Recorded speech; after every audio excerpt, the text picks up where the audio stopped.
इनके लबे रंगी की निछावर थी कि जिसने। रमज़ान में ज़कात के ताल्लुक से भी एक सवाल होता है कि किन रिश्तेदारों को ज़कात दे सकते हैं, किन को नहीं दे सकते। उसमें कुछ को तो वाज़ेह तौर से पूछा जाता है कि बहन को ज़कात दे सकते हैं या नहीं, सास को ज़कात दे सकते हैं या नहीं, या किसी रिश्तेदारी में जैसे चाची वगैरह विधवा हैं तो उनको ज़कात दे सकते हैं, रिश्तेदारों में नहीं। तो रिश्तेदारों में ज़कात देने के लिए जो एक क़ायदा है वो ये कि सबसे पहले तो इनको ज़कात देना अफजल है। ये ख़याल रखें कि रिश्तेदारों में भी ज़कात दे सकते हैं। बहुत से लोगों में ये गलत फहमी रहती है कि रिश्तेदारों में ज़कात नहीं दे सकते, तो ऐसा नहीं है।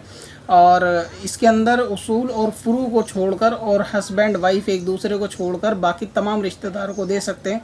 उसूल में जैसे कि ख़ुद और इनके वालिदैन के वालिदैन यानी अपने जो शख्स ज़कात दे रहा है ये अपने माँ बाप को ज़कात नहीं दे सकता, इसी तरह उनके ऊपर उनके माँ बाप को और उनके माँ बाप को।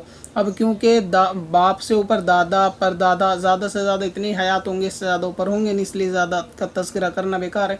मगर मसला ये है कि इनके ऊपर जितने भी हों उनको अपने वालिदैन को नहीं दे सकता, ये हुई इनकी असल। इसी तरह इनका फ़ुरू यानी जो शख्स ज़कात दे रहा है इसकी औलाद और इसकी औलाद की औलाद, इसकी औलाद की औलाद नीचे तक, यानी ऊपर से ऊपर तक अपने वालिदैन और फिर अपनी औलादें नीचे से नीचे तक।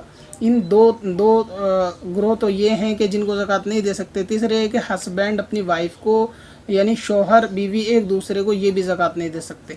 इन तीन के अलावा जितने भी मसाइल हैं जैसे कि सास के ताल्लुक से, चाची के ताल्लुक से, रिश्तेदारी में कोई विधवा है उनके ताल्लुक से, या फिर बहन भाई के ताल्लुक से, तो इनको ज़कात दे सकते हैं। अब मिसाल के तौर पे ये देखें कि भाई को लें कि क्या भाई बहन को ज़कात दे सकता है, तो जो शख्स ज़कात दे रहा है और जिसको दे रहा है क्या ये इसके माँ बाप हैं या उसके माँ बाप हैं, नहीं है। तो क्या ये इसकी औलादें हैं और औलादों की औलादें हैं, तो नहीं है। क्या ये हस्बैंड वाइफ है, नहीं है। जब ये तीन चीज़ों से फारिग हैं तो इसका मतलब उनको ज़कात दी जा सकती है।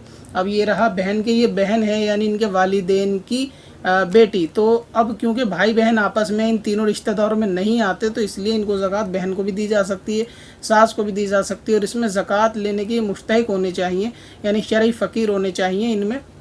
और दूसरा ये कि ये गैर सैयद होने चाहिए, क्योंकि सैयद को भी ज़कात नहीं दे सकते। तो इसलिए रिश्तेदारों में ये ख़याल कि जिनके रिश्तेदार के अंदर सैयद हैं तो वो इस तरह सैयद को ज़कात नहीं दे सकते। हाँ, अगर सैयद की बीवी गैर सैयद है तो उनको ज़कात दी जा सकती है। मिसाल के तौर पे अगर किसी के चाचा सैयद हैं मगर चाची सैयद नहीं हैं तो इस सूरत में चाची को माल का मालिक जबकि वो शरई फ़कीर हो तो बनाया जा सकता है, तो इसके अंदर कोई कराहत नहीं होती। पत्थर में हसन लाले पुरनवार